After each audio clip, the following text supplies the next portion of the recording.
आप सब आशा है आप सब अच्छे होंगे।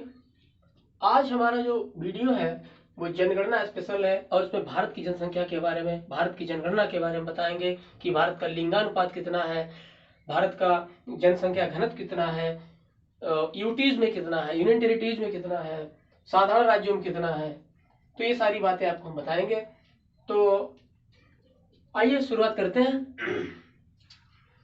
भारत में जनगणना की शुरुआत, जैसा कि आप जानते हैं, भारत में जनगणना की शुरुआत जो है 1872 में हुई थी। जनगणना की शुरुआत जो है स्वीडन में जनगणना हुई थी। उसके बाद हम सीधे बात करते हैं भारत की। तो 1872 में भारत में जनगणना सबसे पहले हुई थी लॉर्ड मेयो के समय में। उसके बाद फिर 1881 में जनगणना हुई और उसके बाद जो है लगातार प्रति 10 वर्षों के बाद ये जनगणना होती है। पिछले वीडियो में हमने आपको उत्तर प्रदेश के जो है फैक्ट बताए थे जनगणना के बारे में। आज हम भारत के बारे में चर्चा करते हैं। तो भारत में जनगणना की शुरुआत 1872 में हुई थी लॉर्ड मेयो के जमाने में, लॉर्ड मेयो के समय में, और नियमित रूप से शुरुआत जो 1881 में हुई। विश्व में सर्वप्रथम जनगणना की शुरुआत जो 1749 में स्वीडन से हुई थी और भारत का महापंजीयन जनगणना आयुक्त डॉक्टर सी चंद्रमौली हैं। यानी जो भारत का जनगणना का जो काम है सेंट्रल गवर्नमेंट करती है। सेंट्रल गवर्नमेंट के साथ जो गृह मंत्रालय उसके अंडरटेकिंग में काम होता है। तो उस हिसाब से देखा जाए तो भारत का महापंजीयन अधिकारी जो है, जनगणना का जो आयुक्त होता है, वो डॉक्टर सी चंद्रमौली है। और प्रेजेंट टाइम पर अगर बात की जाए, अभी जनगणना होने वाली थी लेकिन डॉक्टर विवेक जोशी बनाए गए हैं। उसके बाद हम देखते हैं कि ये स्वतंत्र भारत की अगर बात की जाए, स्वतंत्र भारत की 7वीं जनगणना है। और ब्रिटिश काल से अगर सोचा जाए तो ये 15वीं जनगणना है। ये ब्रिटिश काल से जो है 15वीं जनगणना है। तो भारत की जनसंख्या आप सब जानते हैं 121 करोड़। जो फैक्ट है उन पर आइए एक नजर डालते हैं। भारत की जनसंख्या 121 करोड़ और 17.5%, यानी भारत की जनसंख्या है वो 121 करोड़ है इसकी आबादी भारत की, और जो कि जनसंख्या की दृष्टि से 17.5 अकेले कवर करती है। 2001 से 2011 तक 17.7 की जो इसमें वृद्धि हुई है।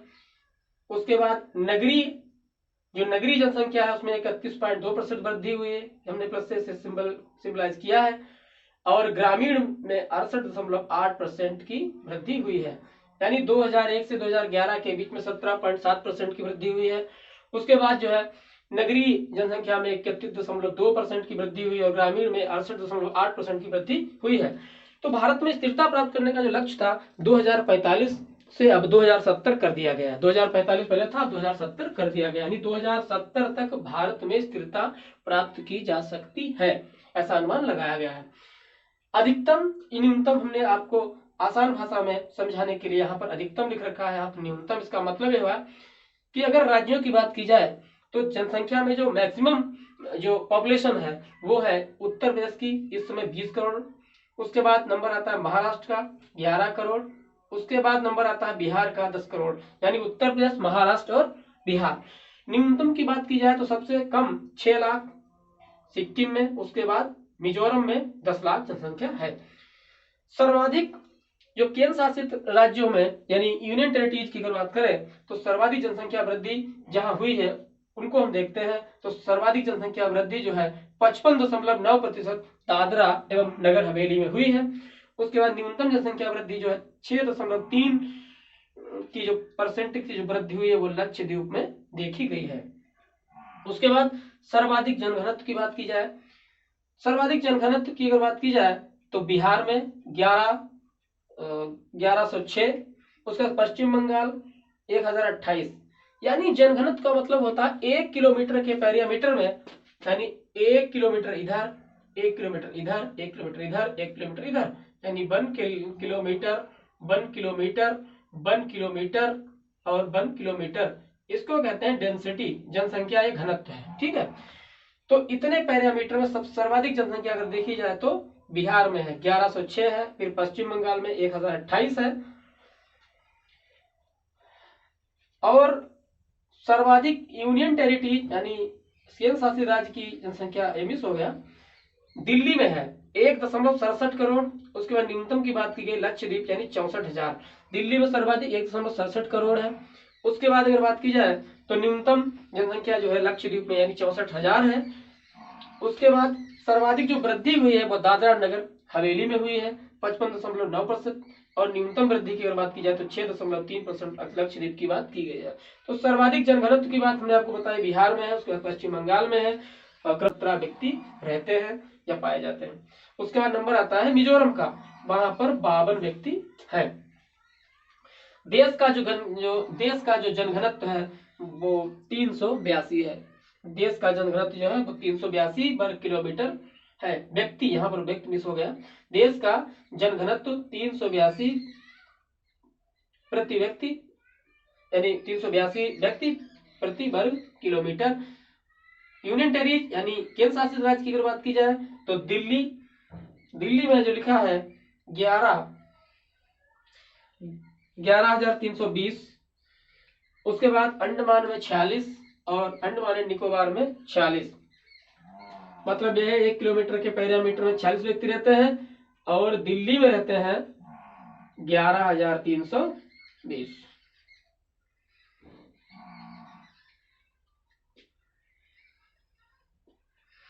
उसके बाद हम देखते हैं सर्वाधिक लिंगानुपात यानी सेक्सुअल जो रेशियो है। लिंगानुपात, पहली बार लिंगानुपात होता क्या? लिंगानुपात वो होता है किसी पर्टिकुलर एरिया में 1000 पुरुषों पर जितनी, यानी 84 महिलाएं पुरुषों से ज्यादा हैं। उसके बाद तमिलनाडु 996 यानी 1000 पर 996। उसके बाद न्यूनतम की बात की जाए हरियाणा 879 और जम्मू और कश्मीर 889। हरियाणा की बात की जाए, हरियाणा है, राजस्थान के कुछ ऐसे क्षेत्र हैं जहां आज भी जो लड़कियां पैदा होती हैं उनको मार दिया जाता है। कई कारण है उसके, लेकिन इस मामले में ये कुप्रथा कहो या कुछ भी कहो, इस मामले में जो है इसीलिए वहां पर जो है जनसंख्या का जो सेक्सुअल रेशियो है वो सबसे कम पाया जाता है। कुप्रथाएं हैं, गरीब लोग हैं, किस तरीके से क्या करेंगे, सारा सोचते हैं कि लड़के हैं। आज आप देख सकते हैं कि लड़कियां हर क्षेत्र में है, चाहे वो मेडिकल के क्षेत्र में हो, चाहे एस्ट्रोनॉमी के क्षेत्र में हो, चाहे वो एयरफोर्स में हो, तो हर सेना में। आपने अग्नि चतुर्वेदी का नाम सुना होगा, एयरफोर्स में है, तो जेट फाइटर प्लेन चलाने वाली, अदर मतलब एवरी डिपार्टमेंट, हर डिपार्टमेंट में, हर विभाग में, हर जगह स्त्रियों का वर्चस्व है और पुरुषों से कंधे मिलाकर स्त्रियां जो है काम कर रही हैं। इसलिए स्त्रियों को अब ये जो सेक्सुअल रेशियो वाली बात है उसके हिसाब से नहीं देखना चाहिए, क्योंकि स्त्रियां भी यानी महिलाएं भी ठीक वैसी हैं जैसे हम पुरुष लोग होते हैं, वो भी काम कर सकती हैं और हमसे बेहतर काम कर सकती हैं और करती हैं। उसके बाद हम देखते हैं केंद्र शासित राज्यों में पांडिचेरी का जो सेक्सुअल रेशियो है 1037 है। उसके बाद दमन एंड दीव का 618 है। लिटरेसी की बात करते हैं, साक्षरता की बात। साक्षरता क्या हो सकता है? देखिए, साक्षरता का मतलब होता है सम इनसे सहित अक्षरता यानी साक्षर। अगर हम साक्षर की बात करें तो हमको अक्षर का ज्ञान है, हम थोड़ा लिख सकते हैं और थोड़ा पढ़ सकते हैं, यानी हम हो गए हैं साक्षर। तो इस तरीके की बात की जाए तो 7 वर्ष से ऊपर जो लोग होते हैं उनको साक्षरता यानी साक्षर की श्रेणी में रखा जाता है। 7 वर्ष के ऊपर लोग जो पढ़ना और लिखना, कम से कम थोड़ा बहुत लिखना और पढ़ना जानते हैं तो वो साक्षर कहे जाते हैं। तो साक्षरता की बात की जाए, केरल 94%, 94% केरल में है। और 2011 में जो साक्षरता था, यानी था क्या इस समय है 2011 की जनसंख्या जो जनगणना हुई थी उसमें 73%, पूरे देश का एवरेज लगा दिया इन्होंने। उसके बाद 2011 के बाद 77% और 2001 में यही जो था कम था 64.8% था। यूटीज में केंद्र शासित राज्यों में सर्वाधिक जो है लक्षद्वीप में 91.8%, यानी लक्षद्वीप जो है सर्वाधिक साक्षरता दर में आगे है, ये 91.5%। उसके बाद देखते हैं न्यूनतम जो है दादरा नगर हवेली में है 76.2%।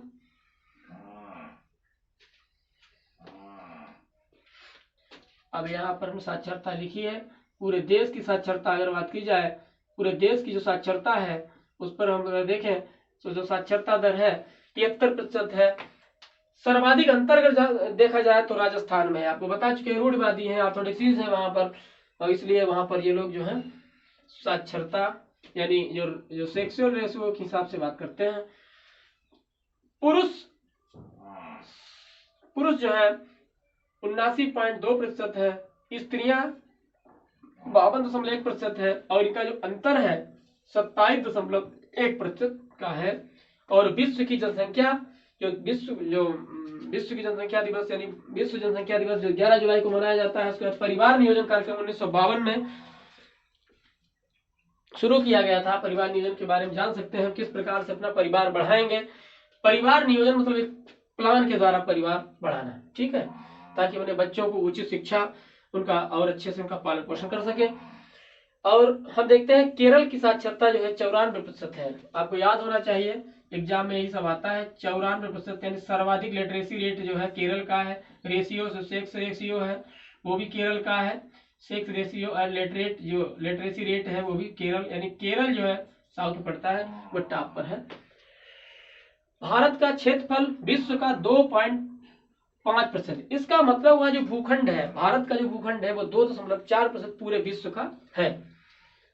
विश्व की कुल आबादी लगभग 17.5% है। पिछली बार अभी यही पॉइंट देखा था। उसके बाद पिछली जनगणना में यह 16.8% था। जो जनगणना 2001 में हुई थी उस समय यह 16.1% था और इस समय 17.5% है। 2001 से 2011 तक 17.5% या 18 करोड़ की वृद्धि हुई है। इंडिया एंड चाइना की आबादी में अंतर जो 23 करोड़ 80 लाख 23 करोड़ 80 लाख से 13 करोड़ 10 लाख रह गया है। और अगर कहीं भी जनसंख्या की वृद्धि में जो ऋणात्मक देखा गया है, जनसंख्या वृद्धि नहीं हुई बल्कि ऋणात्मक हो, जितना है उससे भी कम हो गया है, तो उसमें नागालैंड का नाम आता है। और लिंगानुपात अगर बात की जाए पूरे देश की जो अगर बात करें तो 940 उस समय लिंगानुपात है। और हरियाणा के झज्जर में सबसे कम 774 का लिंगानुपात है, यानी 1000 पुरुषों पर 774 महिलाएं। साक्षरता दर 10% की वृद्धि हुई, साक्षरता दर में 10% की वृद्धि हुई है और 74% हो गया है साक्षरता दर। पिछली जनगणना से 24 लाख स्त्री और साक्षर हुई हैं, यानी जो महिला साक्षरता है वो 24 लाख और बढ़ी। जनघनत्व इस समय कितना है? 382। जनघनत्व 382, यानी अगर पूरे देश की बात की जाए, एवरेज के हिसाब से बात की जाए तो प्रति वर्ग किलोमीटर में 382 लोगों की आबादी पाई जाती है। लिंगानुपात 943 है। और ट्रांसजेंडर की बात की जाए, ट्रांसजेंडर 4.9 लाख इसमें ट्रांसजेंडर है। भारत सबसे युवा देश है, भारत विश्व में सबसे युवा देश है और यहाँ पर 29 वर्ष एवरेज की आबादी वाले सर्वाधिक स्त्री पुरुष रहते हैं। उसके बाद हमने देखा है कि यहाँ पर हिंदू का परसेंटेज जो कभी कभार एग्जाम में आ जाता है, आप तैयारी करते हैं, आपको हर तरीके से तैयार होना चाहिए, कहीं से कुछ आ जाए तो आपको पता होना चाहिए। हिंदुओं की अगर बात की जाए, हिंदू जो है 79.8% है और करोड़ों में बात की जाए 96.8 करोड़ है। उसके बाद अगर मुस्लिम की बात की जाए 14.2% है। ईसाई की बात की जाए 2.30% है। सिखों की अगर बात की जाए तो 1.72% है। बौद्ध जो है 0.70% है, 0.70% है। जैन यानी जैनी जो है 0.37% है।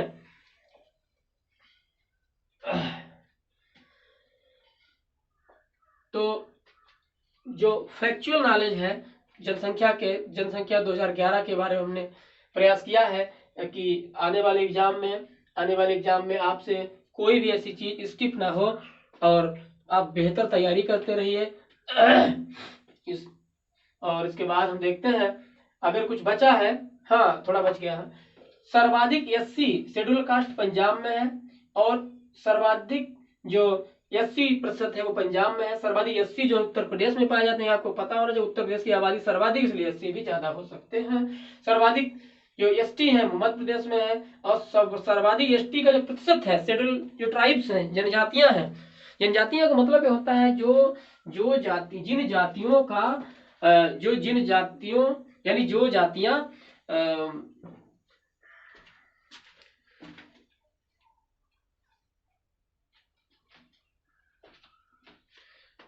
जो जातियां जंगलों में रहती हैं, वनों में रहती हैं, मुख्य धारा से नहीं जुड़ पाई हैं, उन्होंने हमारे जैसे कल्चर्स नहीं अपना पाए हैं और सभ्यता और संस्कृति के मामले में बहुत पिछड़े हुए हैं, तो उनको हम एसटी की श्रेणी में लाते हैं। और जो एसटी जो है, शेड्यूल ट्राइब्स जो है, मध्य प्रदेश में सर्वाधिक है, और परसेंटेज की बात की जाए तो लक्षद्वीप में सर्वाधिक है।